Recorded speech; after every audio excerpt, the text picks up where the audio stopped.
평균 이하들이 발전하고. 평발팟캐스트 에피소드 넘버 23. 오늘은 그 저희 팟캐스트의 첫 번째 게스트가 출연하는 에피소드입니다. 저와 함께 진행을 맡고 있는 홍성옥 군은 참여하려고 하였으나 부득이하게 일정이 겹쳐서 함께 하지 못하게 되었습니다. 그래서 이번 팟캐스트에서는 저희가 제 친구를 초대를 했는데 저희가 주로 사용하는 언어가 영어이다 보니까 영어 팟캐스트가 될 가능성이 있기 때문에 스포티파이 앱이나 아이폰 팟캐스트 앱으로 청취하시는 데 불편함이 있으신 리스너분들께서는 유튜브에서 자막과 함께 시청해 주시면 감사하겠습니다. Alright. Alright. Bro, welcome to the show, bro. Thank you for having me here. I didn't know that this day would come. How do you feel, bro? Your podcast debut, huh? This is interesting. I mean, not used to the setup, but this is good. Very much looking forward to speaking with you. It's been a couple months since we last saw each other, but when we saw each other last, it was just for like a day or two, so it feels like I haven't seen you in at least a year. Yeah, but I think, in my opinion, you must be super familiar with this studio, at least. Oh, right? the studio, yes, I'm quite familiar. Yeah. I've been here so many times, lots of good memories. Damn, life is just going by so fast. It's, for sure, bro. It's crazy. It's been really just crazy. Since when have you been together as a friends? So our friendship started. What was that? 2017. You came to Akamonkai. Mm-hmm. So 2017 till March, now, I just think. Yeah. I think I came one semester earlier than you, because I came in September. Right. That's right. I started in October, I think, and so that was the end of 2016, and then we met in the second semester that we were there, and then your Japanese just passed my Japanese by. But quickly. Korean grammar and Japanese grammar are so similar. So yeah, for the first, I had a little bit of hard time with kanji. Right. Yeah, but at then I got used to it. Remembering all the kanjis and Anyway, I mean, let's put the credit where it's deserved. I was not studying nearly as hard as you were studying. I was more of just enjoying my time. Yeah, I wanted to learn Japanese, but I wasn't like. You were like, I want to work in trade. I got to learn Japanese, or this is not going to work out. I was just more of like, well, I'm living in Japan now. I better learn Japanese. It wasn't really like a... Yeah. But let's just put that aside a little bit, because we're supposed to go by the Akamonkai time period, okay? So okay, sure. Since this is our first podcast recording together, and Songok really wish to be here. Someone really wish he could be here by my side, because he also likes you a lot. Yeah, so, he's a great guy. Yeah, but he has unfortunately today is a working day for him. So, and that's why. So from next time, I think he will be here with us, with you and me. So, but today, this is our first podcast that we have our official first guest. You are the official first guest. So thank you. What an honor. So grateful. As I told you, in the car. Yeah. I had two candidates of my mind as our first guest, but you were the one of them. And Songok also, I think, because we're supposed to have our guest around a 20-ish, episode. So right. That's what he and I, discussed. So now it's 23. So it's perfect timing. Yeah. Perfect timing. So let's get started, bro. Well, I'm excited. Thanks again for having me. And I guess the timing just worked out that I happened to be in Korea. So let's get it. Let's get started. Okay. So I'm gonna talk. So we're gonna talk through your life in general, overall, where to be born, and maybe some of your family history as well, and just in general introducing yourself to our listeners, and Songok, of course, already know him, right? Know you, but for our listeners, so where to be born and your family history a little bit before that, and then your community. you grew up in. Community I grew up in. Okay. Yeah, so that's kind of like pretty important part for me to be grew up in like the environment that I grew up in, and Sungwook as well. So our first podcast, I introduced myself. Basically, Sungwook interviewed me through my life, and Got it. so just like we did that, I wanna take our listeners through your life experiences. Sure. So basically, before you start, so Sungwook and I were discussing like what kind of like a guest we would invite or we would bring to our listeners. So first quality was someone. First quality was someone who's developing his life or developed his life. Okay, one's life. Okay, so it could be. And then second one was that someone who could share one's life with us. So basically, in my opinion, you are more of for me like my brother because I don't have any brother. So same. I don't have any brothers either. Than a friend for me. Right. To be honest. I mean, we always say it, right? Yeah, like yeah. anytime somebody asks me like, "What's your relationship with Woosub?" I said, "Oh man, we're more than just friends. We're like family." And you say the same. Yeah. And our parents meet at this table. At this very spot, yeah. At this very so table, yeah. I never thought that would ever happen in my life. Yeah, that was so. It was like one of those things that I sometimes thought to myself, like, "Wow, wouldn't that be nice?" But it's probably never gonna happen. And then it happened. Yeah. We're translating like between them, but it was just awesome experience for me. Yeah, I mean, just having a photo itself, that was good for me. So yeah. And do you remember your dad like drank like a raw like eggs from my dad with like this much sesame oil in it? Yeah. I also had one. It was it didn't really taste like much, but it was so thick because of the oil. We grew the chicken, right? Right. So that's why my dad was so proud of the eggs. So anyway, that was fun. So okay, please go ahead from where your family began. My family begins. Okay, so as I hope some people would know, maybe some people don't know, but the U.S. is a country that was founded on immigration, right? So most people are immigrants, if not all people, for the most part.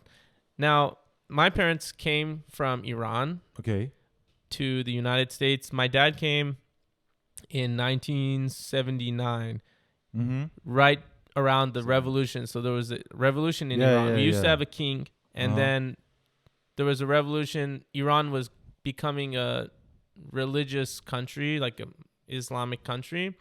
And at the time, well, first of all, my dad doesn't have a religion. I saw a picture that like many girls wearing even like very short skirts back then, like before the revolution, right? It's so sad because Iran is a country that has so much potential. Simply put, Iran could have been, let's say, the Japan of the Middle East. Now Iran is the North Korea of the Middle East. Because of this dictatorship. Now, maybe the Shah wasn't perfect. Obviously, there was some reason that there was a revolution in Iran.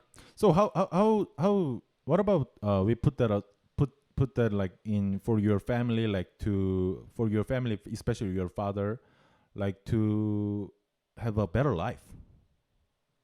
Of course. Well, came to America. My dad was in the military, so if he stuck around, there was a good chance he would have been like executed or something. So he saw everything happening, and then he was like, "I got to get the hell out of here." So he went to the U.S. And my mom came to the U.S. I think in like 82 or so. Oh, okay. So it was after the revolution. Not that much difference. Not that much difference, but she came for other reasons. She came to go to school specifically. Oh, okay. And I'm like not sure. For college? Yeah, for college. Okay. I'm not sure if she planned on staying in the U.S. for the rest of her life. My mom has a much bigger family. She has, I don't know, 6, I 7 just siblings. remember like when I asked your dad like, "Oh sir, did you just crush on her for the first time?" And he was explaining like, "Yeah, she was the most like beautiful woman in the party, right?" They were at so they were at a hotel lounge. So like on the near the lobby there was like a bar and stuff, and my dad was sitting there with his friends. And at some table, and my mom came in with her friend. They went to the bar. So my dad saw my mom, and he told his friends like, "Oh my gosh, this girl's so beautiful. I'm definitely gonna go. I'm definitely gonna go and talk to her. You know, hopefully I could get her phone number or something." And my dad's friends were like, "Dude, she's way out of your league. Like, you're not gonna get anything from her." Indeed, like so beautiful still. Yeah, thank you. And then amazing. My dad was just like, "Oh, you think so? So just watch me." So he goes over to my mom. Just watch me. He's like super confident. He goes over to my mom, and she's there with her friend, and then I don't know, he's introduced himself like, "Hey, my name is Payman, blah, blah, blah. Could I buy you a drink?" And then my mom says like, "Oh, I don't drink alcohol." And then my dad was just like, "Oh, okay. So could I get you a water then?" Yeah. Anyways, at first my mom wasn't so into him, but you know, things worked out, and here I am.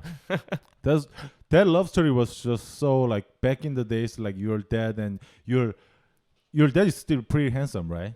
I'd like to think so. I mean, for his age, still pretty handsome. He's going well. Yeah, and then both were very like in their prime time, and you know, like meet up for the first time, and you know, I think they met when they were like 30, 31. Yeah. Somewhere prime around time, there. Right? And then now we have the Armin Guya here in the house, right? The Armin Guya. Yeah. So your dad and mom came to the States, and then and became right away like a citizen of America. No, I don't think it works like that. So my dad came to go to school. Oh, okay. Well, so did my mom. But my dad went straight to California, Long Beach, and then my mom went to Utah. And she finished school in Utah. It's like, I don't know, 8-hour drive from California. And then her brother, she has an older brother. He found some job in California, moved to California, and was, I guess, making like decent amount of money. So he told my sister and other siblings like, "Hey, you know, you guys should come to California. It's much better opportunities here." So my mom came to California, and then I guess met my dad a couple years later. So. Okay. So how about your like community when you were like grew up in the young age, or like did you remember? Do you remember like things that impressed you? I had like 2 communities. So my parents worked a lot. Now Orange County, right? Orange County. And from the beginning, Orange County. Oh, okay. Born and raised in Orange County. Sometimes I say Los Angeles to people because I can't be bothered to explain Orange County to someone who doesn't know. Isn't Orange County like pretty like popular or like well known for people? You know, with older generation, it is because there was like a few TV shows about it. So people are like, "Oh, Orange County, I know that place. It's so famous." But people around our age, you'd be surprised. It's like some people, they have no idea. So instead of saying, "Oh, it's a place between San Diego and LA," I just save my time. I'm just like, I'm from Los Angeles. Yeah. Makes sense. Yeah. So I had like kind of 2 circles growing up, I guess, because my parents worked a lot. Okay. So oftentimes. So what industry? My dad. Because I know like most of their like histories and your family histories, but we need to go through your life, right? So. Sure. So my dad used to have a clothing manufacturing company in Los Angeles. This like was a factory type thing. Yeah. So basically, let's say a designer would come to my dad with a design and fabric, and he'd be like, "Hey, I need 2,000 pieces of this dress. Here's the fabric. Here's the design." Do we say that like a OEM like manufacturing stuff? Yeah, kind of like that. A little bit. Okay. And then it was also, winning accounts with different clothing stores. So, for example, there was I don't think they're in business anymore, but Wet Seal. It's kind of like H&M. Okay. My dad got like a pretty good account with them at that time, and like national like brand or something. Yeah, it's how can I say? It's kind of like a. Well, Uniqlo is like super famous, but Yeah, Wet yeah. Seal is It's like just word. Uniqlo for Uniqlo. let's think, for example, isn't there some brand in Korea called like 3 Seconds or something? These I think like top 10. No, I forgot. Like top 10. Anyways, it was relatively well-known brand. It's no longer around, I think. Like economical like brand.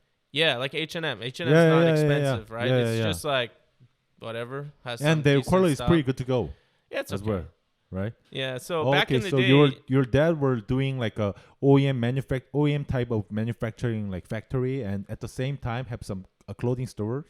no. So first he was only doing manufacturing Okay. because back then in Los Angeles, many clothing was manufactured there. Mm-hmm. But then once the Chinese economy took Yeah, off yeah, and yeah. all the clothing started being manufactured in China, well, Los Angeles couldn't compete because the wage For is sure, yeah, way yeah, different and X, Y, and Z. So all the business went to China, and my dad sold his company, and then he purchased a clothing store, and then now we just have a couple clothing stores in Laguna Beach. How about your mom? My mom was, as far as I can remember, working with my uncle running a restaurant, Okay. and now she's not so much involved with that. She's more so just helping my dad with his business. So you must so as far as I hear your story, like you must be in most of time like together with your sister then.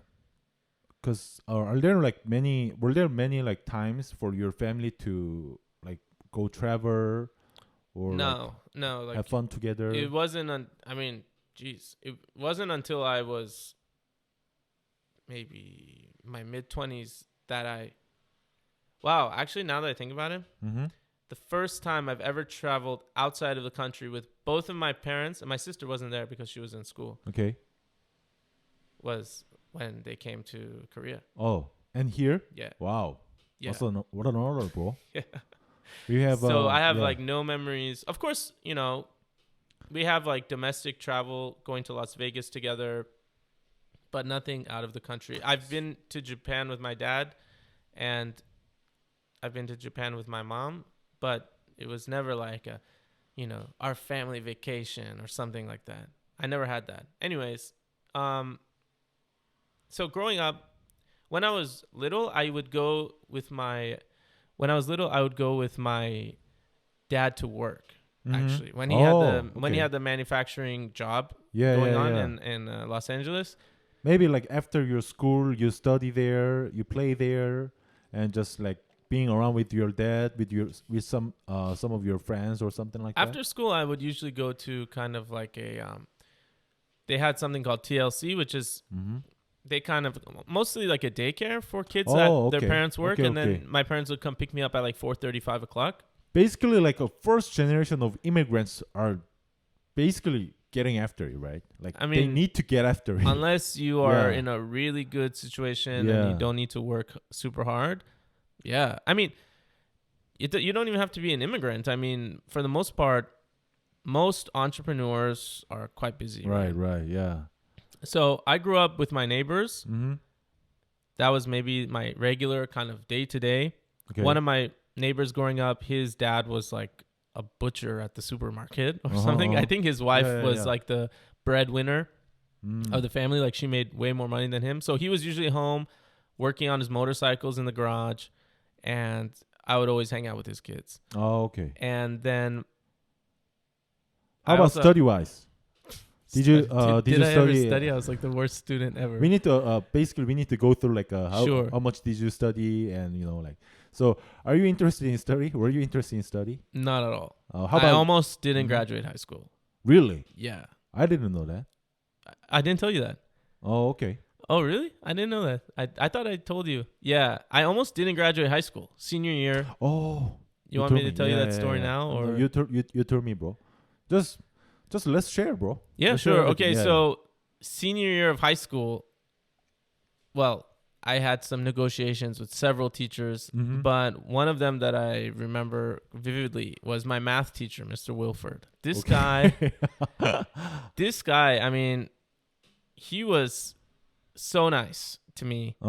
And one day he pulled me over and he said, "Hey, Armin, look, in this semester alone, you haven't turned in 53 homework assignments. Dang. He's like, I don't know what to tell you. Like, I like you a lot as a person, but you don't do anything. Like, you don't do any of my work. How can I pass you in my class? Wow. And then I told him, like, Mr. Wilford, I don't know. I really want to graduate. That's poor behavior for students, bro. It's what? Like you didn't do any like homework at all? Dude, I just basically just showed up and sat in my seat and did nothing. How about okay, you're zero interest in studying, right? Basically but zero. How about like a sports wise? Sports wise, I was involved. I remember like about like a soccer like related. Right. I did soccer. Freshman year of high school, I was doing wrestling. Oh, okay. Yeah, our high school had a really, really strong wrestling program. We were league champions consecutively every year for I think 21 or 23 years. Okay. That's a lot. I mean, that was when I joined. So is it like some sort of like, because in Korea like people need to like choose like which like we call like a club activity, okay? So which sports, or you don't even have to like do sports, any sports, like you could like a reading book club. So is it some sort of like anyone can choose the wrestling team, or someone that's like selected? No, you have to try out. Oh, okay. Yeah, you can't just like walk into the wrestling team. I guess some sports, like, do you know what cross country is? Cross country is like anyone swimming, could do that. Swimming and like but bicycling. Some sports, especially obviously soccer, football, baseball, wrestling, you have to try out, and if you make the team, you make the team. If you don't make the team, you don't make the team. Anyhow, so freshman year I did wrestling, and then I got out of that. I don't think I did any sports sophomore year. Maybe I did volleyball. I know at some point I did volleyball, but I don't really remember when. And then senior year I did soccer, and that was it. So yeah, I was into sports. I liked doing sports, but that's how I feel. I was not like a star athlete. I was not, only doing one sport. I was just enjoying my time. It was better than PE, physical education. So boring. So let's go through a little bit of your like, I as far as I remember, you went to community college. Was that for like short time period, and then you? So let's talk us through that. After graduating high school. Yeah. Okay, so you barely graduated from high school. Yeah, so I didn't finish the story. So the guy told me, look, Armin, I really like you. You're a cool guy, whatever. You don't make any trouble in my class, but you haven't done any homework assignments this whole semester. Impressive. 53 missing assignments. So what could I do with you? So I said, look, I really want to graduate school. I got another funny story to follow this up with. But he's like, look, okay, I'll tell you what. If you can do all of these assignments within, I think it was like 2 or 3 months before graduation, I'll give you full credit on all of them. Okay. And you can graduate school. Wow. What a negotiation, bro. Yeah. So what I did was deal. I found this guy at school who was like really good at math. I was in like the worst math class in my high school, by the way. It was like really super basic math. It's called business math. It sounds like you were the worst though. Yeah, I was the worst like student. Zero homework. My student counselor in high school told me I'm not going to be anything. Okay. Yeah, Mr. Sango. Sango. Yeah, sounds Japanese, but he wasn't Japanese at all. Okay. Anyways, so I found some like super nerdy math genius in my school, and I took him to the library and. So you weren't even trying to do the homework like by yourself. I didn't know. I paid him. I don't know, like $200 or something, and he did all of it for me. Yeah. That's a big bucks, bro. Yeah, I mean at the time for a high school student, it's decent money, right? But I needed to graduate, and oh my gosh, my mom was like so emotional about it, crying because she was thinking, what am I going to tell all my friends? All my friends, their kids are going to graduate high school, except my son. Like, how shameful! Like, it's so embarrassing. And I remember she was crying, and my dad was just sitting there, no emotion at all. He was just like, and then I just envisioned your dad's like facial expression, like totally blank, and I started laughing because to me it was kind of comedic. And I turned around and I told my dad, I was like, Dad, aren't you supposed to be angry at me? Like, why aren't you angry? And then he's like, me? Dude, I knew from the beginning that you're never meant to go to school. He's like, your poor mom, she killed herself. Yeah. She took you through so many different tutors and whatever programs to increase your like studying skills. None of them worked. She spent so much money, stressed herself out, and wasted so much time. I knew that you're not meant for this. Anyhow, so that's another funny story for that. Yeah, but through that, I managed to graduate high school. And then, so what made you decide to go to like community college? Was that right after your graduation or? No. So what happened was I never had any intention of going to college. Mm-hmm. I thought college was for stupid people. I thought college was a waste of time. Let me take that back. Look, of course, if you're going to be a doctor, if you're going to be a lawyer, of course you need to go to college. But all I was thinking about is being a businessman like my parents, entrepreneur like my parents. So I was like, why the hell would I go to school? That's such a waste of time and money. Mm-hmm. Anyways, my dad had a really good friend, some Italian guy. Okay. He was in the construction and interior design business. So basically he would go and he would remodel homes. Yeah. In Los Angeles and like resell them and stuff. Okay.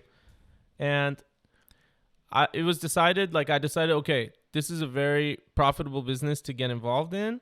And this guy was planning to move back to Italy anyways. Uh-huh. So I was going to kind of become like the new, how can I say? Successor of his business. Okay. Basically, he was just going to leave it off to me. Yeah. So. Oh, I thought, because as far as I remember, I thought like you were just interested in fashion. So that's why you were going to like do some fashion, like, whatever, like. Right. So I'm going to get into that because it's all kind of connected. Okay.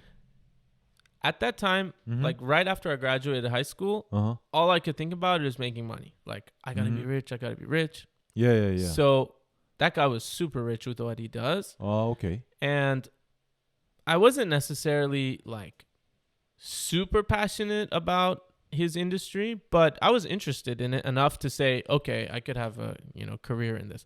So anyways, I started doing an apprenticeship for him, which is kind of like an internship. I basically followed him around all over his work and everything he did. Oh, it kind of like was, I was basically like his shadow.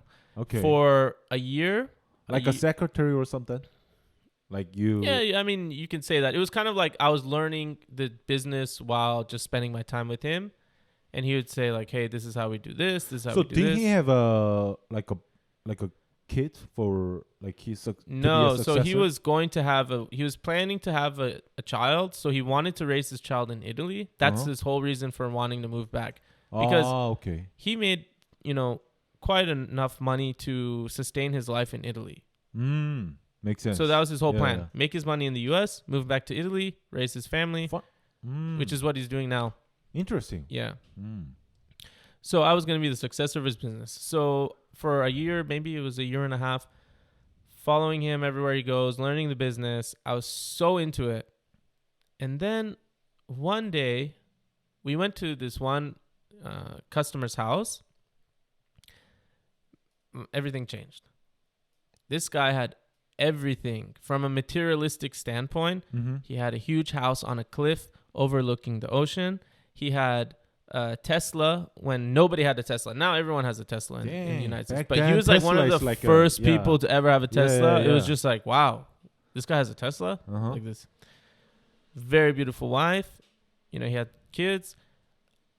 Man, he opened the door and he looked, maybe it was just my impression of him. I don't know. But he looked so miserable. Like, he looked like he was about to jump off the cliff. Like, Why is that? I don't know. Like the house, why beautiful. Well, the reason we went there, he was having some leaking issues or something. Something was leaking in his roof or something. Okay. So that was the whole reason we went there, was to address the problem and have that fixed. But I don't think that was the reason. Anyways, something happened when I looked at him. Let me check camera. Please keep going. Something happened when I looked at him, and I thought to myself, wow, look at this guy. He has everything. He has all the money he can want. He has nice car, gorgeous house, gorgeous wife, kids, but he looks so miserable. Mm-hmm. And I started thinking about my life, and I said, okay, what is my life going to look like in the future if I follow this road? And at that time, I thought to myself, well, if I follow this road, I'm only going to be able to live in the United States, specifically in California, because there's building codes, right? So if you're doing construction in California, you cannot just like go and do, it's called general contracting. You can't just go and do general contracting in New York. Like you have to get a new license because the building codes is different and stuff. So my father's construction company, we have a few like certificates, and it's we can only like build up stuffs Gyeongsang Prefecture.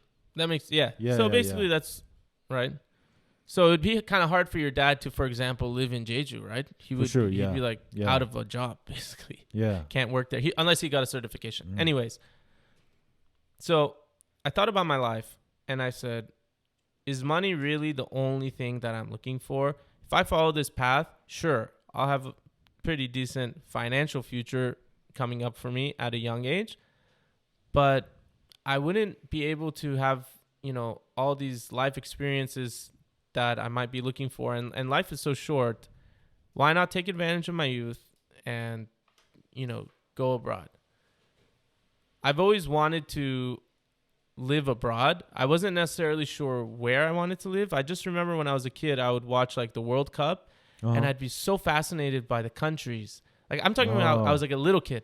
I see the country's flag and it says the name versus this country. Yeah. And I'd be always thinking to myself like, wow, where is that place?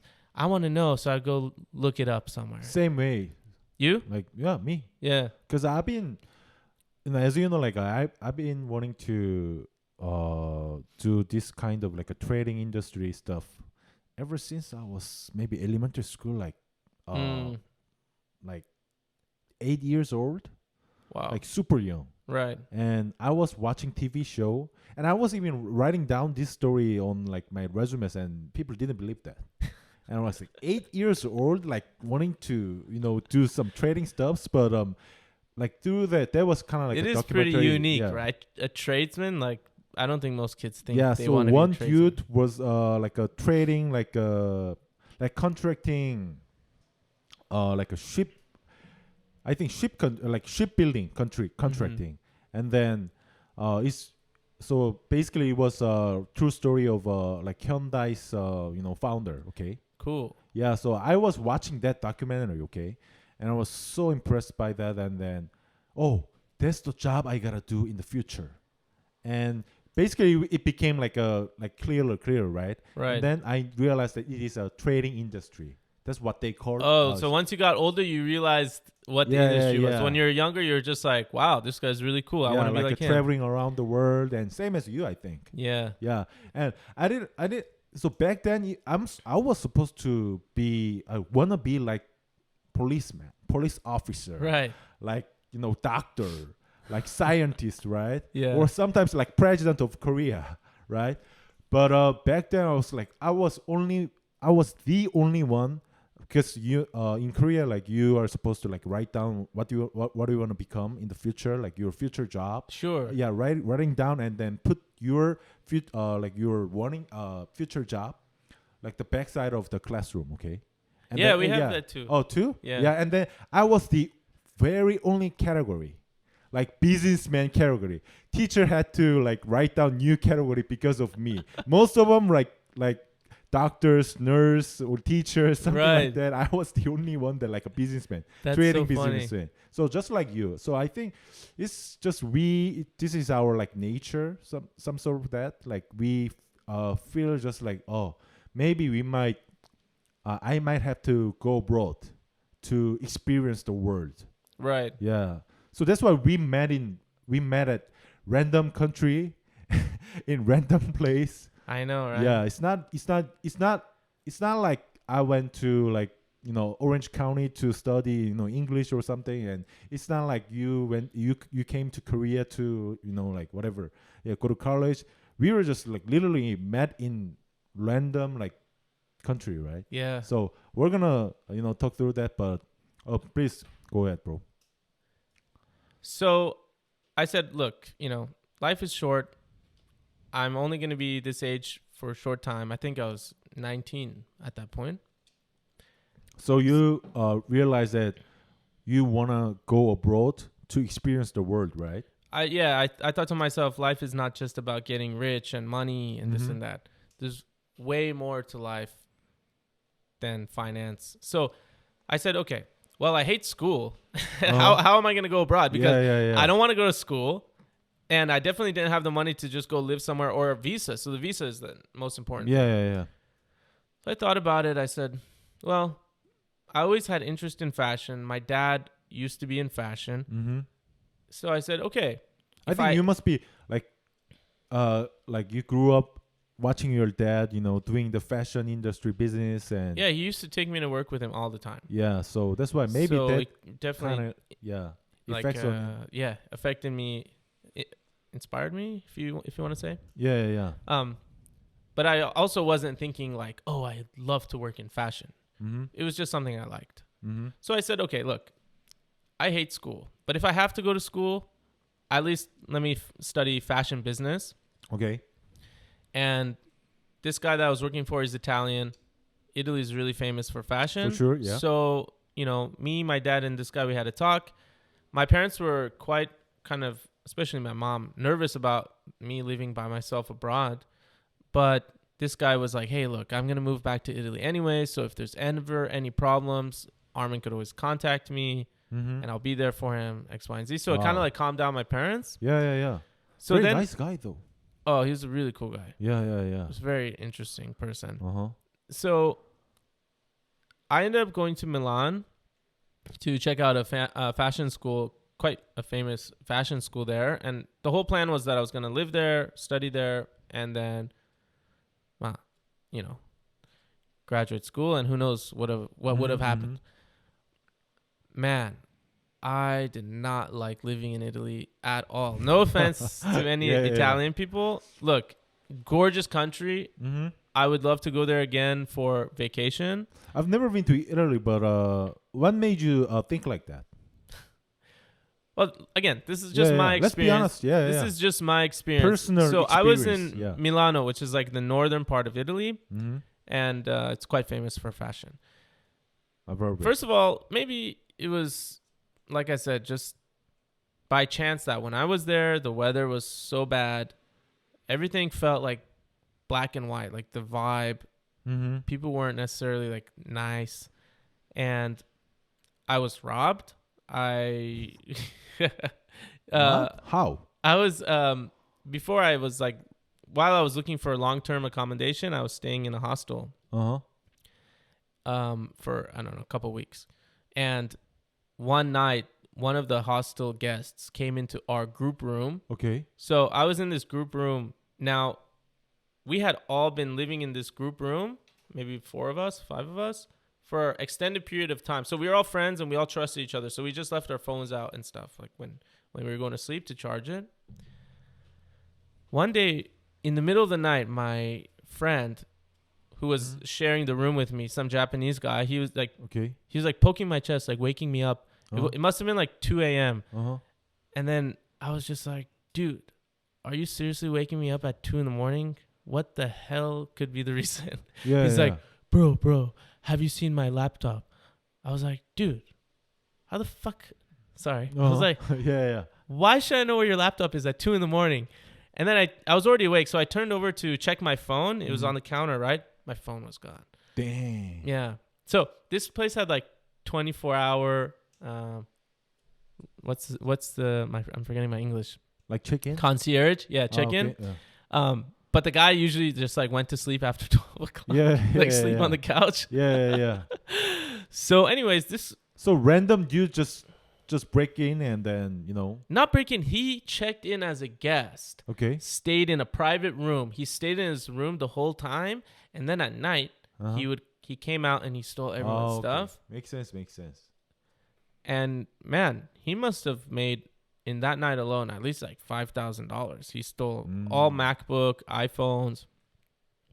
At first, I was really upset about it, but then I was like, wow, this guy's a really good thief. Like he had a fake German passport, and his phone number was like a Holland phone number. It was so weird. And by the time we tried to track our stuff, he disabled everything. Like he was really good. Wow. Yeah. So it must be something like a professional, like a robbery, like. Yeah, I think that's literally what he does. Yeah. He probably sold our phones and stuff. So you're disappointed of kind of like Italy, like. I mean, not to say it's not Italy's fault. Maybe that guy wasn't even Italian. I'm not saying that. I'm just saying the circumstances when I was there, I just didn't have a good experience. You know, I also got really sick with some like, I don't know. I think it was because I was smoking a lot at the time. I got some weird infection that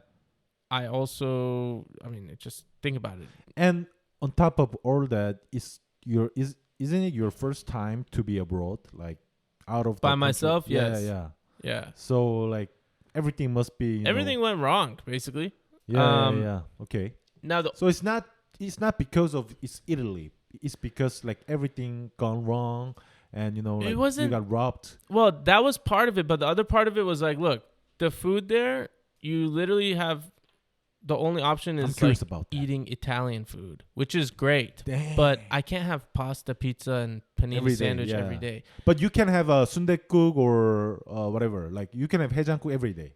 I could have Korean food every single day, breakfast, lunch, and dinner. No problem. I love Korean food. Just so impressive. It's so it's good. Like there was the word like a 대한민국인 type of thing, and you were the very 대한민국인 because you eat like Korean food like way better than I do. Dude, remember that the Sunim said I was like something like 아미는 존생 한국 사람으로 태어났어. Oh yeah, he said that. Yeah. The temple we visited together, right? That was a good time. Yeah. So anyways, when I was in Italy, I met, I don't know, 3 or 4 Japanese guys. Oh, okay. Before all this, I never had any interest in Asia. Oh, like when you were like grew up in the town, like there weren't many like Japanese or there weren't really any Asian people where I grew up specifically. Okay. Makes sense then. So, yeah, I liked sushi. That was like the most, as close as I got to, Asia. Anyways, I became really good friends with these guys, and they ended up going back to Tokyo, and it gave me a reason to go to Asia. Because now I had some friends there. So I said, okay, well, look, this is following what I wanted to do. While I'm young, I want to see parts of the world. So I went to Japan. I mean, I left Italy. I said, this is not for me. Maybe it's for somebody else, but it's not for me. So I went back to the U.S. and I thought, man, what am I going to do? Well, for the meantime, let me go visit these guys in Japan. And when I came to Japan, I was... Also, was that the first time visiting Japan... It's like Trevor, like not like getting into a gamonkai or like a language school. It's not like that. Right. I came for but more of a 10 days or 2 weeks. Your friends. Right. Okay. I stayed in a hostel in Shinjuku. Mm-hmm. I was there for 10 days, 2 weeks. How was that? The hostel? I mean the Japan like experience in general. Oh man, I mean, I don't know what else to say. It was.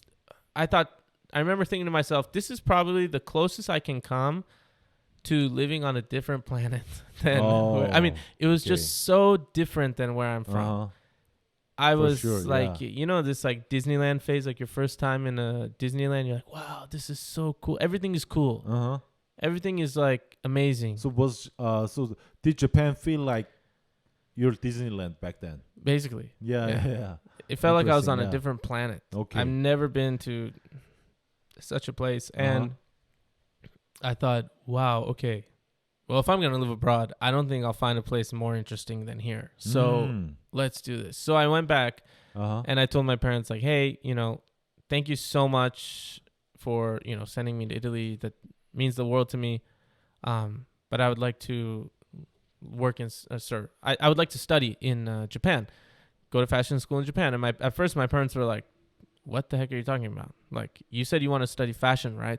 Mm-hmm. Why wouldn't you want to go to Italy or France where fashion is like the most famous? Why the hell would you want to go to Japan? I said, look, Japan also has, a fashion scene. Let me just go finish school there. My parents said, hell no. Mm-hmm. And this became a 1-year debate. So this ties into why I finished school late, because literally for 1 year, Every single day, me and my parents were having the same conversation. And you didn't give up. I didn't give up. And at this point, I was like 20 years old, by the way. I still haven't gone to college. Yeah. People are now like in the middle of college or, halfway through. Finally, after constant conversation, my dad was just like, look, Armin, for me, the most important thing is your happiness. So if you really want to go to Japan, why don't you go there? So then I went. And the rest is history. Parents. Yeah. Thanks to our parents. I mean, it's all because of my parents. Yeah. For me, it's the same. Or thanks to my parents. Yeah. Yeah. So you came to Japan, and that's when we met up. Right. So you came to Japan like a 2016? Yes. September semester? Of 2016. I started Akamonkai in October, I believe. Oh, okay. And then I met you in the beginning, basically, of 2017. Yeah, right. And man, look at where we are now. And 7 years later. So it could be better to explain like how we met up for the first time. So I'm just gonna be honest. I don't think I told you my opinion at first. We were at. So I was. Okay, let me just start here. So in language school, obviously there's people from all sorts of countries, right? Yeah. So all over the world. I wasn't as serious, I wasn't like a hard studying student like you, but I thought to myself, well, if I hang out with Europeans and Americans here, in the future, I'm never going to speak Japanese. So I intentionally didn't get myself involved with that group of people.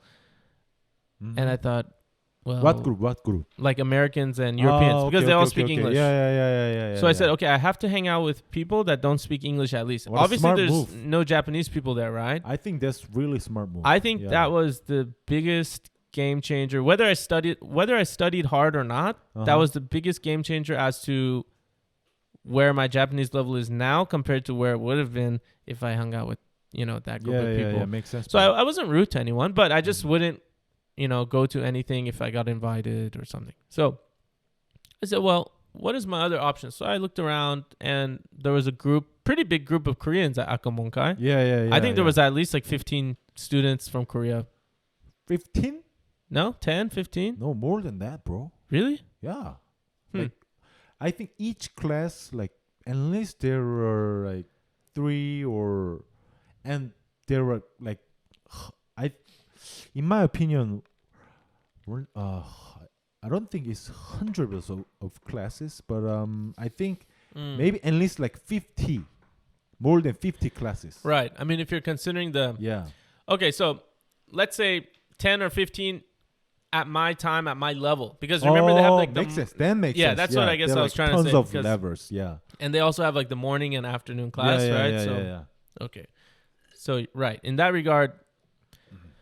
Anyways, I looked at that group and I was like, "Wow, these guys are pretty social. They're always laughing, and you were having some like conversation." Scanning exactly, checking like. I was like scanning like every nationality group. I was like, "Who do I want to get involved with?" Vietnamese, Chinese, Korean, Indian. Yeah.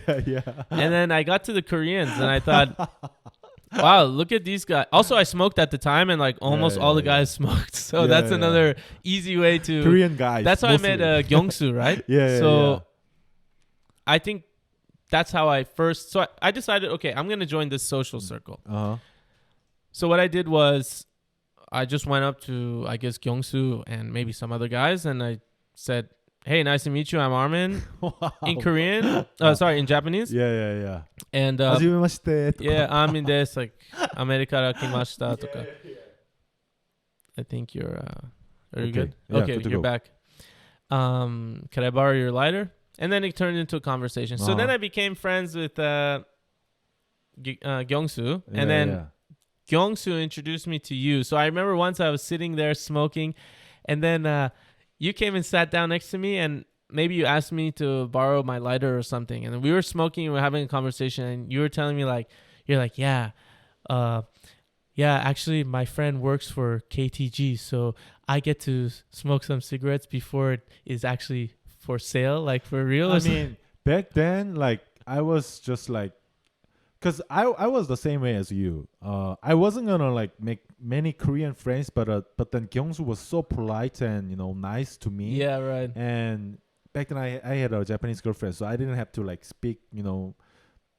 For me, like speaking to Korean students, friends is like speaking to for you like speaking to like American dudes, right? Right. So I was kind of like making some sort of like a little bit like let's say social distance Right. to Korean friends. But Kyungsu was so polite and nice all the time, and he approached me for the first, and then we became really good friends. And then I was also pretty back then like I stopped smoking like for 2 years, but now You told me. yeah, right. it's been already like 2 years. But back then I was pretty heavy smoker, right?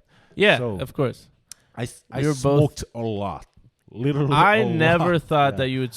Honestly, I thought I cannot imagine this guy quit smoking cigarettes yeah. because, like I said, you told me. I remember you told me you're like, oh yeah, my friend works for KTG, so I get to try like cigarette flavors before it's like officially for something like this. And I was thinking to myself, I was like, who is this guy? Like, I like smoking cigarettes, but I'm not that much of like a fan. I'm not like a cigarette otaku or something. Yeah. Most of Korean dudes that went to already like military service, those are mostly like smoking dudes. Yeah, right. So, but anyways, we had that thing in common, right? So we would. Then it turned into I would see you at break. We would share a cigarette together. We would talk, and then that turned into going for tonkatsu with Kyungsu. We had our spot Three that of we. us, Oh my gosh, that was so good, and it was so local. It was just that old dude. Only Japanese people. 3 tables in his whole restaurant. So amazing. I wish I still remembered where it was. I mean, I have an idea, I remember, but bro. You do. Yeah. Okay, so we have to do can it. We have to drop go by. there next time. Anyhow. So from there, like we started to hang out like every single day. Basically. After class and before class, and we slept together, we drink together. Yeah. We hit clubs together. And then that's how I naturally got, over time, more and more interested in Korean culture, and that led to me making a good amount of Korean friends at school. I think it's better to like explain like how similar Korean culture and Persian culture, as you said, because for the first time I listened to like Persian culture, like you explained to me, right? It sounds very similar to Korean culture. So like a very like friendship, like deep friendship, and family is super important. It's kind of hard for me to explain, but it's not like American, like typical, like how can I say, independent type of like family style, right? Right, your family is very involved in your life. Yeah, and it's hard to make a decision without your families. I don't want to say your family say okay or not okay, but almost everything I do in my life, I consult with my parents. Mm-hmm.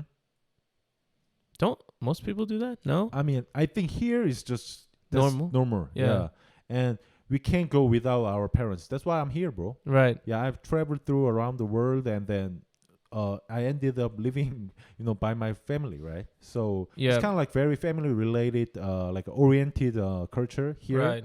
And I think it's more family related culture than Japanese, I think, in my opinion. I agree. I think so too. Yeah. I know some people in Japan that they don't even like talk to their parents, like at all. And or maybe they see them once a year. They live in the same town. So unbelievable for me. But same with the US. Some people are like this. Every family is different. Let's say like a kind of like independent, like family culture, right? Right. America. And I think Korea, like family members need to share a lot of things, even like money here. So especially like, I'm not sure because I've never lived in like Seoul, or I lived in Daejeon for a long time because I graduated from university there. Right. But I lived in Seoul for just like 1 year. Mm-hmm. So I don't know like much about like a Seoul people, but in here like a rural side, like a 지방도시, right? It's very like family oriented. Yeah. Yeah. So I'd say most Persian people are very family oriented. Maybe that's why our vibe, like you and my vibe also like were matched to back then. Right. Because we were kind of like as soon as you say something, then I can't help but agree, like something like that. Right. So our vibe went very like for the from the beginning to till these days, right? Yeah, we agreed on a lot of things. I think Korean people are, again, I'm kind of generalizing, but amongst Asian people, from my perspective, maybe the most expressive of their emotions. Oh, okay. Yeah, makes sense. You know? Yeah. Which Persian people are also very expressive. We despise generalization. Yeah, of course. But in general, sometimes we see people like through our life experiences, right? Right. So we can say something, but we just FYI, we hate generalization. Right. So I mean, I try not to do it. Yeah. You're much better at it than I am. But yeah, but so this podcast is not about like generalization at all. Right, like, of course. We do not generalize right. things. So that's just our listeners would know that already. So right. That's just my, perspective. So we became friends, and then since 2019, and then you got into the university, right? In 2018, I started going to university in Saitama. Yeah. So, how about Saitama, bro? Oh man, was it Kawagoe?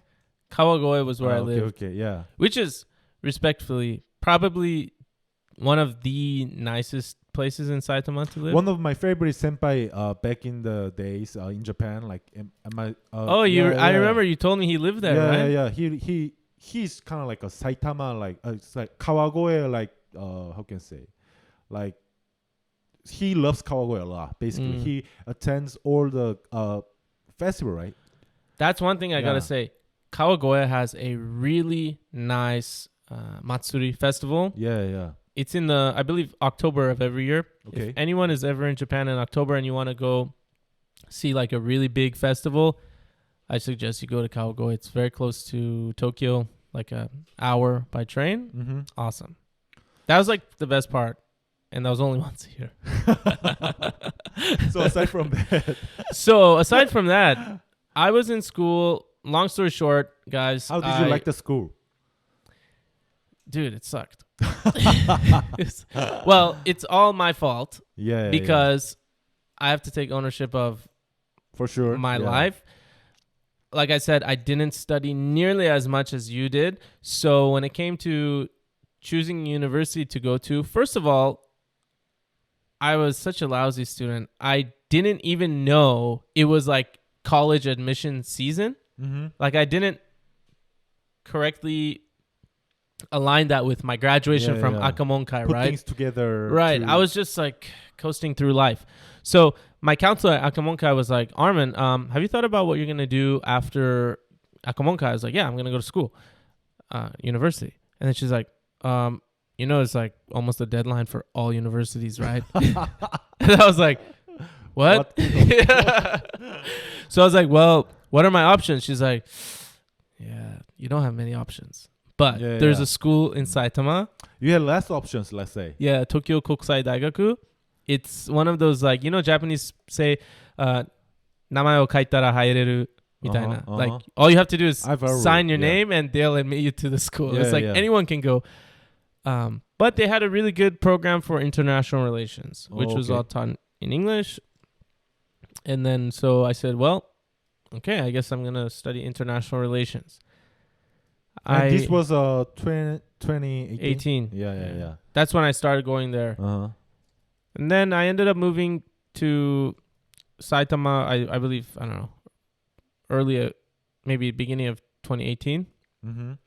Before you getting into the school, like we were hanging out like every single day, almost, right? Right. And then after you getting into the Saitama land, and we got to see see each other like less, right? Well, you're also living in Chiba, which is like so far. It's not Chiba, bro. It's come on. It's still Tokyo. Okay. It's Guys, it was bro. basically Chiba. But yeah. it was, yeah, let's just say we were very far from each other. So we saw each other, what, twice a month or something? Yeah. More or less. 3 times. Twice.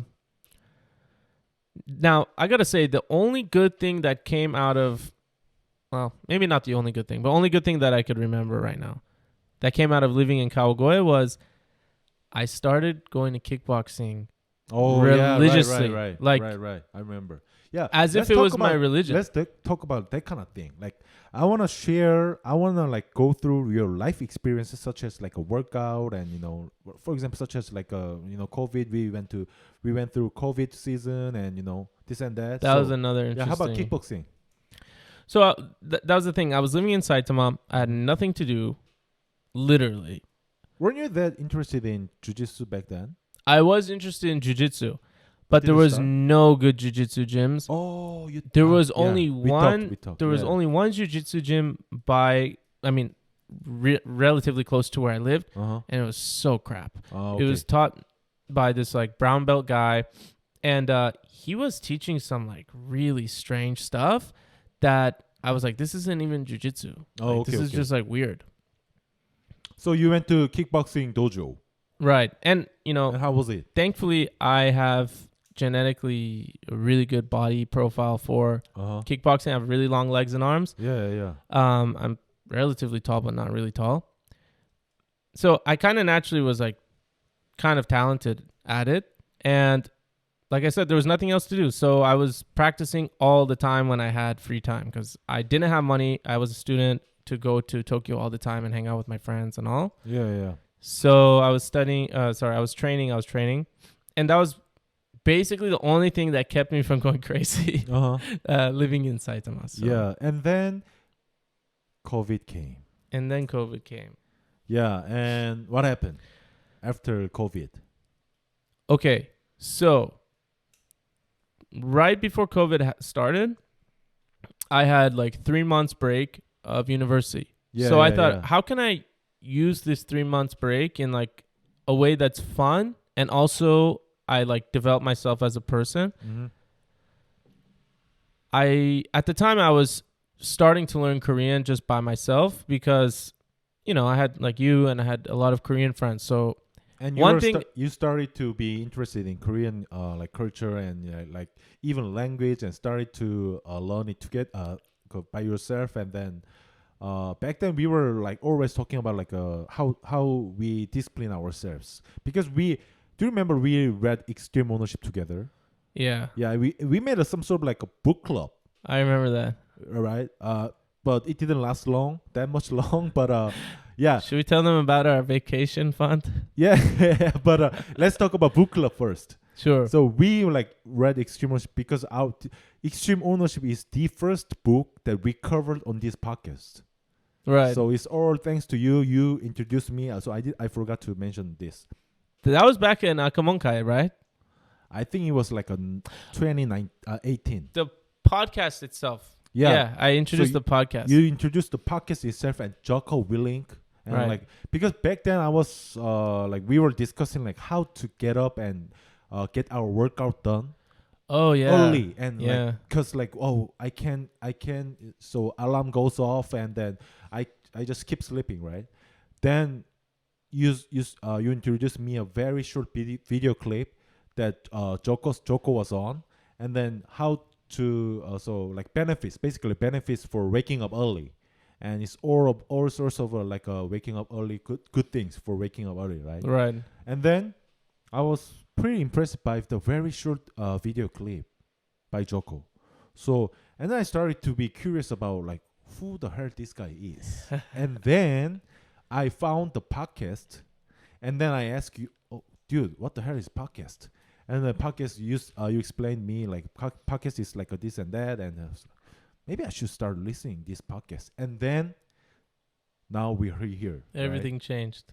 Yeah. So since then we started to read books together and some sort of like a book club, right? Right. And then I think our first book was Extreme Ownership. Yes. Yeah, it was. Yeah. And it didn't last that much long. And did you also read the Dichotomy of Leadership together? No. No? I don't think I read that. Okay. Okay. So, Since then, you went to college, and so we started to talk about like disciplining ourselves in our lives. Right. Yeah, and then I think there was a game changer. Like it was like all happened like by chance. Yeah, right. I mean, I think I stumbled on him on Instagram or something. Oh, okay. And then that led to me, I was like, wow, this guy's really cool. Next thing, I was waking up early, running around my neighborhood. Yeah, I remember. Yeah, we like kind of like a back and forth. We would like check on each other, right? Yeah. Like, did you do it today? What time did you wake up today? Yeah. Right. So, not to get too off track. So I was living in Saitama. I was COVID. going to university, practicing kickboxing, and then COVID. Right before COVID, so I had my 3 months winter vacation. I said, okay, how can I make use of my time in a positive way while still having fun? So I said, okay, well, why don't I go to Korea and learn Korean, like go to Korean language school? So I found this language school in Jeju, JKLC, really good school. I was actually the first student there. But the teaching was great. The owner's a great guy. Yeah, you were enjoying so much. So if anyone's ever interested, JKLC. So I went there. I was living in Sogüposhi. Mm-hmm. They took care of you like very nice. They took care of me so well. The teachers. I mean, was it the owner? Yes. Right. I had a great time, really, and I think that was definitely a boost to my Korean language skill. Not to say my Korean is very good now, but it definitely helped a lot. Anyways, but I was in Jeju at the time. My Korean was pretty bad, right? Very basic. Yeah. And then COVID started. COVID in the beginning was scary for everyone because nobody knew what it really was, right? And then I was thinking to myself, I'm like, oh my gosh, I'm on an island. I don't speak this language. I have no health insurance. I got to get the hell out of here. So I went to Daegu. And then the moment I got to Daegu, like after a week, that whole like Shinchonji thing happened. And, just COVID just blew up in Daegu, right? Yeah. And then... were you... I was there then. Wow. And then I remember I heard like on the news or something, like they were considering closing Daegu, like shut down, like literally, like quarantining the whole city. I was like, fuck that. I'm not going to be stuck in Daegu, bro. So I took I remember I just booked a KTX in the middle of like the last one of the day. I remember that. Yeah. I think it was like 10 o'clock or something. Quite desperate. Yeah. Super desperate, dude. I was freaked out. I was like, I'm not gonna be stuck in Daegu. Yeah. I have no health insurance. Don't speak the language. So I went to Seoul. I stayed there. I don't know, for like a couple days, and then Seoul situation started getting really bad. And then I just went to back home. Yeah. And I stayed at my parents' place. And then what did your school say? Everything changed. Yeah. So I was going into my 4th year of university. My school, it wasn't my school actually. Wasn't it? My vacation was coming to an end. The semester was going to start all over again. Yeah. And Japan shut down its borders because of COVID. And then I called the embassy and I said, hey, look, my name is Armin. I'm a university student in Japan. I have a valid visa. And they said, well, we don't care if you have a visa or not. Yeah, back then you're not coming severe, back. Like, unless you're Japanese, we're not letting anyone back into Japan. Yeah. And I was like, what do you mean? Like, I've been living there for, at the time, 4 years. My life, my arubaito, my freaking school, everything, my friends, everything was in Japan at that point. I didn't know what to do with myself. So I was like heartbroken. I mean, for... at least a week, I was just drinking every day, and I was just pissed. Everyone was in a bad situation anyways because COVID was not really good for anyone. But I thought to myself, at one point, I said, okay, I can't just be, kicking rocks and getting down on myself. You got to continue your life. You got to do something. So what I did was I contacted one of my friends that I knew from Japan. He's from New York. And I called him. I said, "Hey, are you in the same situation? Like, you can't go back to Japan?" He's like, "Yeah, we should do something." So we started, not like a boeki, guys, not a trading company, but more of like a, how can I say, brokering. We were brokering like masks and gloves. So that's, I think, the like genius. Like that's what I like from my perspective back then. Like this dude, like I thought for the first, to be honest, bro, I thought he can never get like even one like piece of mask from like wherever. Back then his mask was like in all over the world, like sold out, and you know, like, but you actually started to seek for masks, and then you started to make money basically, and I was so it was impressed. pretty good. I was so impressed by that, bro. It was pretty profitable. So be more specific about like how you started the business, and then you know like closing deals and deals. Dude, it was really cutthroat, super high competition. And basically we would go to LA and go like warehouse to warehouse to find out where these inventory was. And here's the thing, you know, I mean, I hate to say it, but some people were kind of racist back then. So many Americans didn't trust like Chinese people. Oh, okay. But these Chinese people were the people that were bringing in all these masks and gloves. You know, true. Almost all the masks were made in China. Even to Korea back then, and even to Japan back then. Right. Yeah. So we were kind of like the face of the product. Does that make sense? Like the real owner was some Chinese guy. Yeah. But we would say like, hey, you know, there's this inventory of, I don't know, X amount of masks. How many masks in this warehouse? This is the price. Anyone want to buy it? And so we would sell it like this. Let me check the camera. Sure. And it was really quite profitable for us. That business went well. We ended up selling, you know, to like hospitals and senior living facilities. And then obviously, so that lasted for what? Like a year and a half. Wow. And I didn't go to school at the time. So that's important to mention because I finished school really late. I literally graduated school last year. Yeah.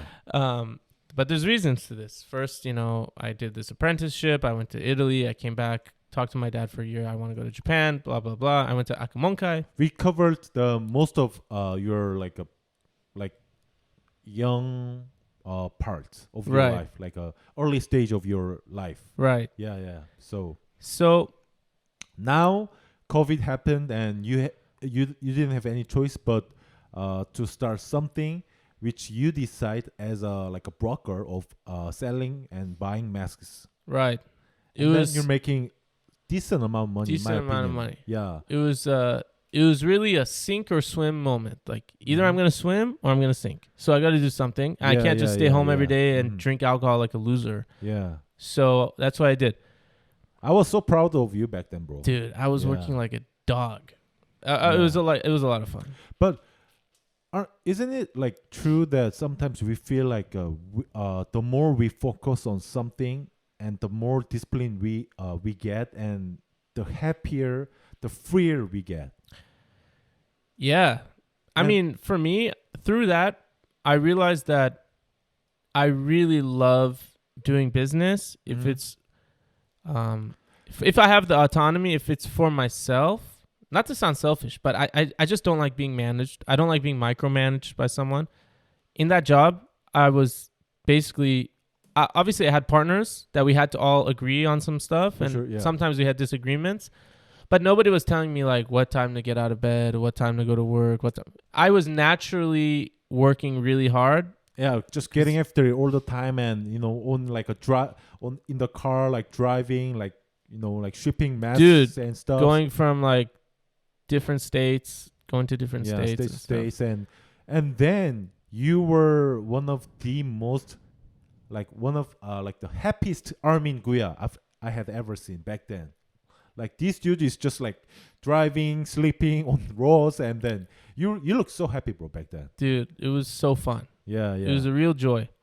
But it was like the Wild West too. Like I said, it was a lot of competition, pretty cutthroat. But we had to go back to the school sooner or later, right? So what happened from there? So what happened was, like I said, I took time off of school to do this job, which my parents, at first, they weren't agreeing with it. But once I started making money, they were like, okay. Yeah, this dude is making legit money. And then it was, like I said, pretty profitable. So I was so excited. And I thought, you know what? I'm not going to go to school. Remember, I never liked school from the beginning anyways. Yeah, sure. And I didn't even know if I could go back to Japan because who would have known? So I said, screw school. I'm just going to take this money, invest it, start a new business. Sorry, mom and dad, like I'm not going to go to school. And then they're like, you're going to school. We fucking paid for your life and everything up until now. Now you got some money in your pocket. You think you can call the shots, huh? Yeah. You're going to school. And then I was like, fuck. Okay. So I definitely didn't want to go to school, to the school I was going to online. I already hated it in person. Online is just like such a drag. So. And then you came up with this brilliant idea. Of going to Korea? Yeah. Yeah. So I thought, wow. This is the perfect environment for me to go to Korea because Korea was still accepting students. And, you know, I was going to pay for everything by myself anyways. So I said, okay, well, look, guys, mom and dad, I can't go to Japan anyways. I'm going to go to Korea and finish school. Why? It's far more reasonable price-wise compared to the U.S. And you know, through hanging out with you and all my other Korean friends, I really learned to love Korea, especially the first time I came to Korea and went to Andong with you and, you know, your parents showed me around. It was so life-changing. I really love the countryside of Korea. It's so beautiful. Anyways, so I said, okay, perfect opportunity for me to live in Korea. So I applied to several schools. Got accepted by the school and Inha University, right? I got accepted to Inhade, Jeonbukdaehak교, and Waegukode. But okay. But in Seoul? Yeah, in Seoul. And I didn't know that part. There was one more. I just don't remember the name. It was like. But didn't get accepted by Gyeongbuk-dae? Is there such a school? Gyeongbuk? No, I don't know. Whatever. No, it's not Gyeongbuk. You applied for Busan as well? Like Busan yeah, I failed that. Yeah. I failed Kode. Well, dude, I was not a good student. And I was... In university, guys, I was like a C average student. So I was just like, not horrible, but not great. Anyways, and my school sucked. So... let's put that in that way. You didn't love your school that much. Yeah, I wasn't necessarily motivated to go to school. So, anyways, so you got accepted. I had to pay for everything myself, right? Yeah. So I just looked at it. I said, you know what? Two things. One, economically, living outside of Seoul is going to be best for me. And second of all, 4 years I was living in Tokyo. I'm very familiar with what life is like in a huge city. I mean, Tokyo is the biggest city in the world. So how about this time I consider, you know, staying somewhere a little more countryside. Jeonju is not really like country, but it's definitely not Seoul, right? Yeah. Way smaller. And Inhade was an option, but it wasn't the major I wanted, and it was the tuition was also quite expensive. Yeah. So I decided to go to Jeonbukdaehak교, and the moment I came to Jeonbukdaehakyo, I got the admission email from Waegukode, and then I started having I was like, oh man, maybe that was a good option. Yeah. Because I heard it's a fun school.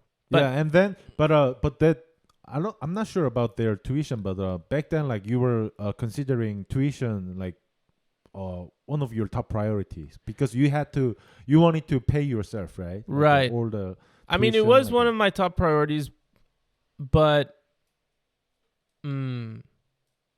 Waegukode is kind of like a recognized school, right? It's like for sure, yeah. Well, my other school, in Japan. It's like horrible. So I thought, well, 외국어 days, at least it's like a decent school. So anyhow, I ended up going to Jeonbuk-daehakyo. I came to Jeonju in like 2021. Mm-hmm. Also middle of COVID, right? Right. Spring of 2021. Yeah. And I was starting as a third-year student. Mm-hmm. So when you transfer, I was supposed to be end of fourth year, right? Of my regular university. But 편입 is just like, that's how 편입 works. Right. So no choice. Anyways, so I ended up coming to Jeonju. That was a really interesting experience. Spending 2 years. Basically, 2 years in Jeonju, meeting various. First of all, it was so much better than my old school. Jeonju is a cool place. There's it's very local. You know, everyone's kind of like shiriai. Everyone's kind of like acquaintances, well acquainted. It was a good environment. The school is also very beautiful, I think. I like it. Yeah. I liked it a lot. Yeah. Oh yeah, you came and visited. Yeah. And then so I graduated after 2 years. Nothing too crazy happened. I don't think there's too much to talk about during my time in Jeonju. You wish it you could be around like somewhere like in Busan, because you like Busan a lot, right? I love Busan. Yeah. It's my favorite city in Korea. I think in Korea, but Busan University failed, so didn't have any, like many choices. No, not really. And also, it was COVID, right? Mm-hmm. So literally until maybe my last semester, if I remember correctly, almost all of my classes were online. Sorry, I have some like hanamizu. I don't know why, but it's anyways, okay. Yeah. So I don't have so much to speak about my experience in Jeonju. Like, I liked it, but it wasn't really happening because it was COVID time. Everything was online. I was going to school. I had friends. Kind of like boring time period for, I think, not only you, for most of people. Most people. All I did was I went to the gym, went to school. At one point, I got really into the gym. Yeah. Back in the days when whenever I go to like gym, like lifting stuffs, and you said like, how boring is that, dude? And then you just got into like, you just kind of like into like weightlifting in Jeonju. It's pretty easy. Yeah. Hey, one thing at that time in my life that I was like pretty interested in going to the gym. One of the things I love doing is traveling domestically throughout Korea. So I've been to quite a few different cities. And then Andong as well, because my wife and I came back to Korea, started a career life 2021. Right. So that was almost like for us, like perfect time to be just hanging out, right? Right. So you come to Andong several times, and I went to Jeonju only one time. Sorry to say. Well, yes. Yeah, but so we had like 2 years together. Right. In Korea. That was so cool. Yeah, like from like Tokyo to Korea, and I had like back then, like when by that time you were choosing whether or not like go to Korea or just stop, like studying and either Korea, Japan, or like starting your own business. And then I was pretty happy to for you to choose to come to Korea. Yeah, because I might have to come back, right? Then it happened. Right. Actually, yeah. So, and we, thanks to all of that, you were attending my wedding as well. Right. That was an amazing memory. Yeah. And it was cool because I saw you and your now wife dating in Japan, and then it led from the very beginning. From the very beginning, I was like, if this was a movie, I was like a background actor, Yeah. First time you met my wife at, I think, Nippori, like Korean restaurant, right? Our go-to restaurant. Right. Remember that? The lady with the haircut, she always had this interesting haircut. Right. And she'd give us some free service and stuff. For sure, yeah. So where were we on this? So you graduate from so you were about to graduate from the university, and then what happened? Like you need to get a job now. Right. Yeah. Oh man, this was one of the things that kind of like crushing kind of memory for me at the time. It was really pissed me off. But it was pretty hard time, and especially to get a job for me, it was also very, very hard time. As you know, like it was one of my like a slump in my life, and in Korea, like a job competition is just so much higher than like any other, I think, like places. Right. So, and then you were involved in that, like a war, like job seeking war, and in Korea, and Korean people, I think, relatively speak, like English pretty well. Dude, right? I had, all sorts of. So what I wanted to do at that time was be a recruiter, so like headhunter. And I started looking at jobs. I started applying for some companies. I had all sorts of reactions from companies. You applied for many Korean, headhunting company, right? Right. I ended up getting a kind of like I don't know how to say in English, like a job offer, I guess. Yeah.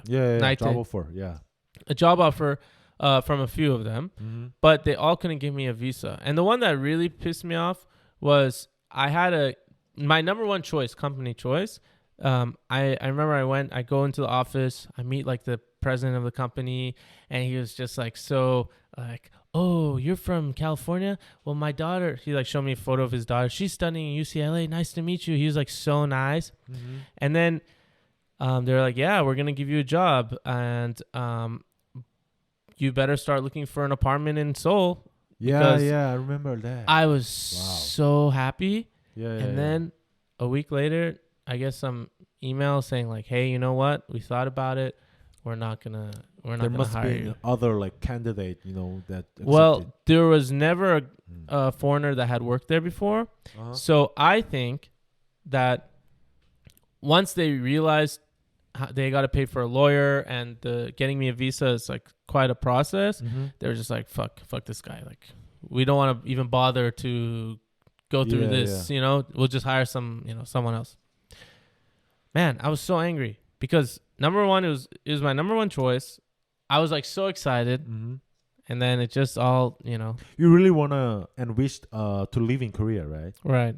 Yeah, and then like all job offers got canceled, and because of this and that, and well, I had the other two that same thing. I had two other offers that they said, hey, you could come work for us. This is how much we would pay you. This is our commission scheme. But we can't give you a visa. You have to figure that out on your own. And like one of the guys was jokingly, he was like, haha, you ever think about getting married? I was like, dude, I'm not going to get married for a visa. Anyways, so and you started to look at Japanese market and and then I ended up getting a job, same industry in Japan. They sponsored my visa. So what made you like look at not just like fashion industry, but more of a headhunting, like recruitment industry? I mean, just throughout time, I realized that I really love people. I love talking to people. And that's what headhunting is. It's all about your relationship with people, building relationships with people. And, you're essentially a salesman and your product is a human being. Yeah. I'm talking to somebody and trying to convince them to work at a different company, quit their job, work for a different company. So it's a lot of fun. I like it a lot.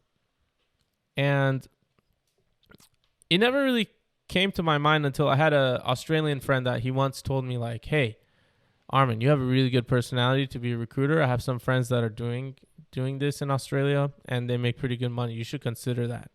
But at the time I was in university and I was just thinking about like my, how can I say, international relations was what I majored in. So that's all I was thinking about was options within international relations. So I kind of just shrugged it off. I didn't pay attention so much to what he said.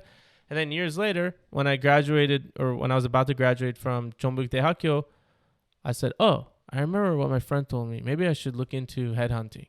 And then I was like, oh, this is really cool. So that's how I got into it. So now you got into the headhunting industry, right? Yes. So how do you find this industry? I love it. It's so fun. Now, I want to say one thing. Mm-hmm. I'm somebody that I wasn't like you. Like, I wasn't born with this, like, very strong passion and dream of, oh, I want to be a tradesman, or I have to be a doctor, or, oh, I'd love to be a police officer. No, I'm not such a person. I can be happy doing one thing, and I could be happy doing another thing tomorrow. But one thing's for certain, whatever my job is, has to be related to people, because I love people. Mm-hmm. Like, tomorrow I cannot go and become like a chemist or something, or a doctor. This is not for me. I know that. So I know what's for me and what's not for me, to a degree, right? Anyways, it's been a year that I've been in recruitment.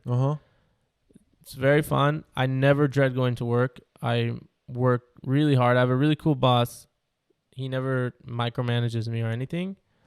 Does it remind you back then, like when you were getting after, selling masks, and we forgot to mention the selling like solar panel, Oh yeah, as well. Door-to-door sales. Yeah. Hardest job in the world. Yeah. So explain it to us. Okay, so I was selling solar panels door to door. When was this, by the way?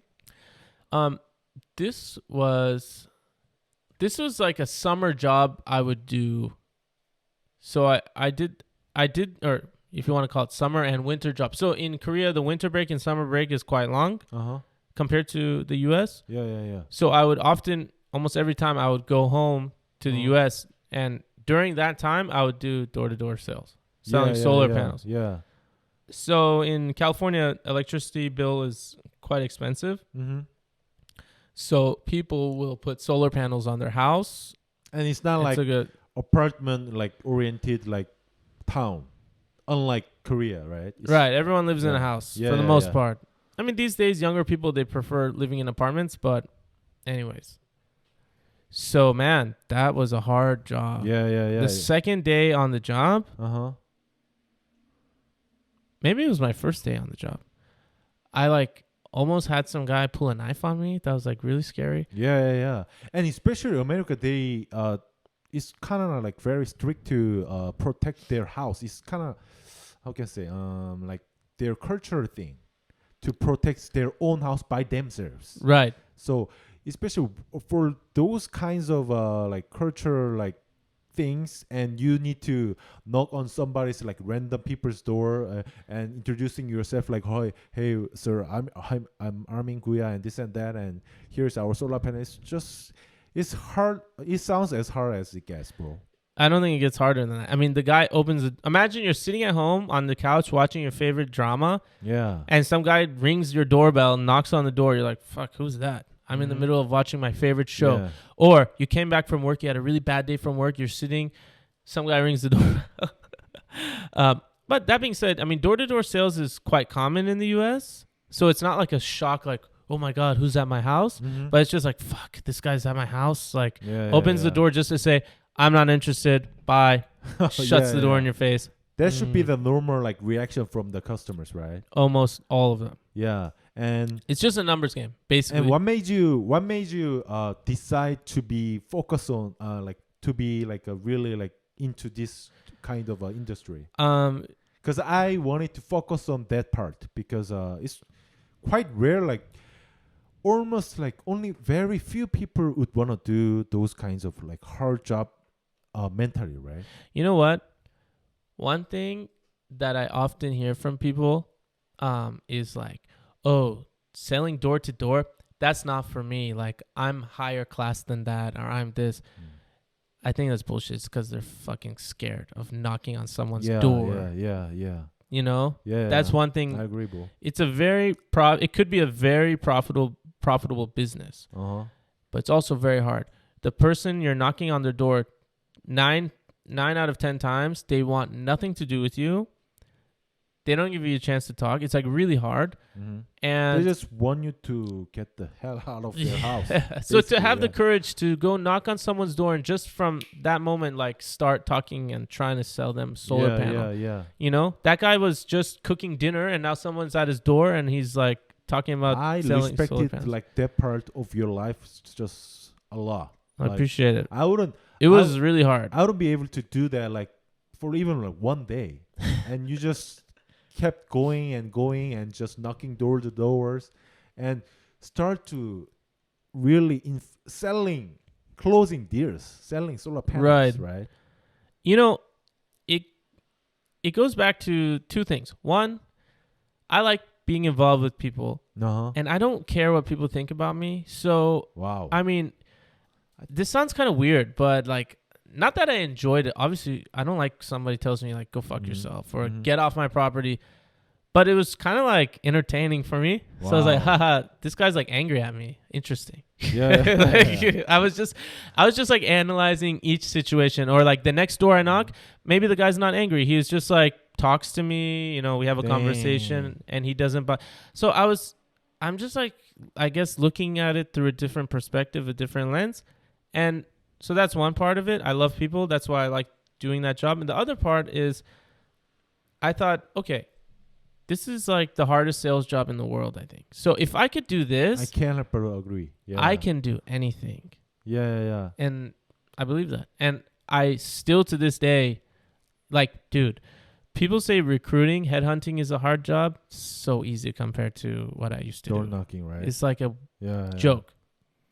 Like, because you, for example, like my camera selling like business, right? Like this is whoever calls me, they enlist a bit interest in the products. That's why they want to ask some questions to me, right? So they want to know maybe a specification or like how long it'll take or like everything. And they need at least a very like little of a intention to buy, right? But for you, it's just they're like zero intention to buy their, and solar panel is not cheap. As on top of that, right? I mean, there's ways to pitch the product. So, but one thing that I would do is one thing that I got from this solar panel job. I became really good at like analyzing and reading someone. So I can tell within like the first minute of talking to someone where they are mentally. So if the person, I can tell, if I could tell that he's like 150% not going to buy a solar panel, I'm just not going to waste my time and I'll just move on. But, you know, the moment I get to someone who's like a 50%, like for example, they would say something like, thanks for coming, but yeah, I'm not interested in this, and it's just not something I'm interested. But actually, yeah, my uncle bought solar panels. He's pretty happy. And then I just be like, oh, this guy's gonna be my customer, you know. So at first they say like, they try to get me out of their house. They say, oh, you know, I'm not interested, and then they'll either ask a question that's like a serious question. What kind of panels do you use? Are they made in Canada? Are they made wherever? In Korea, whatever? By the way, it was made by Korea, right? Yeah, we sold several panels, but one of them, was Korean. And so those are like buying questions. So, yes. So it's kind of like signal. Yeah, it's a signal. I got it. Or like I said, the guy would be like, oh, thanks for coming, but look, you know, I'm not interested in this. You know, actually my neighbor over there, like he was, you know, very happy with his solar panels, but it's not for me. So then I'd just be like, dude, why isn't it for you? You just told me your neighbor is really happy about it. Aren't you tired of paying $400 a month for your electricity bill? What if I can make it $300 a month? Wow. You know, no out-of-pocket cost. Anyways, So how long did it take to close the first deal? Dude, I closed my first deal on my first day. But really? It was just very lucky. Was it the first? I'm not taking credit for this and saying, oh, I'm so great. I'm not, you know. But just by chance, I closed my first deal on my first day. Yeah. Because it was such a sloppy pitch but somehow it's just it was your first day and just you didn't know even how to like. Yeah, but then I had like I think maybe 2 weeks of nothing. Like I just yeah. It was like that makes sense. 2 weeks of like constantly working and like getting my pitch together. Yeah. Because you know people knocking doors. I mean, people can, if you're not confident in what you're saying, people can tell, and they're like not gonna buy from someone who's not, you know, confident in his sales pitch, right? Yeah. So, anyways, I got lucky in my first day, but then like for 2 weeks, nothing. You became kind of like a what's that? Wolf of Wall Street's main character. What was that? Jordan. Belfort. Yeah. Yeah. No way. I know. In what sense? I mean, you need to like think like, oh, I gotta be like that kind of like confident level. Oh well, you have to have confidence. If you you can't knock someone's door and be not confident. Because they'll just slam the door in your face. Yeah, for sure. You know. So what did you learn from the business, bro? The experience. The number one thing I learned from this business is I can do anything. Dang. Sales wise. Wow. I mean, anyone who sells door to door, it doesn't have to be solar panels. It could be anything. Yeah, it could be insurance, whatever. It could be insurance. It could be like, I don't know, pest control. It could be, you name it.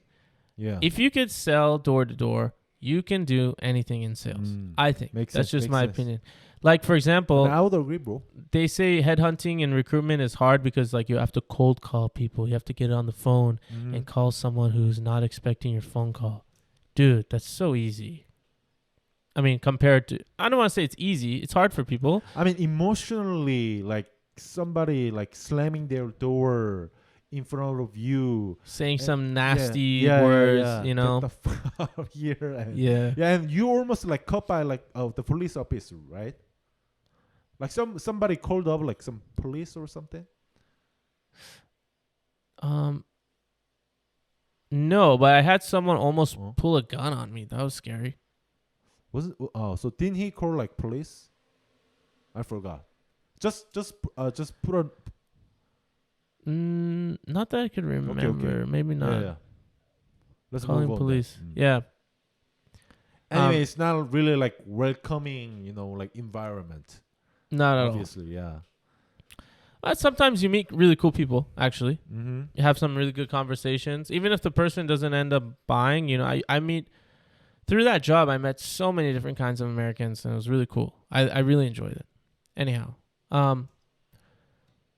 But, yeah, so obviously I wasn't going to do that my whole life. And I also wanted to stay in Asia. So I graduated university. I started looking for headhunting jobs in Korea.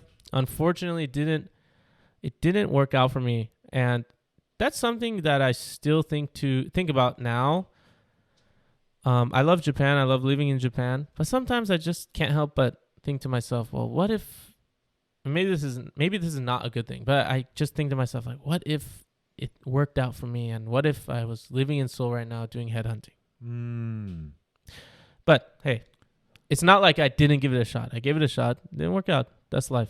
So, but who knows, bro? You know, your company doesn't have any branch in Korea, right? So not now. In the future. Not now, but in the future, that might be a possibility in recruitment. But I'm also considering real estate as an option. I think in the long term, real estate might be a really... Look, if you look at like the majority of successful people, they're usually involved in real estate. I mean, sure, yeah.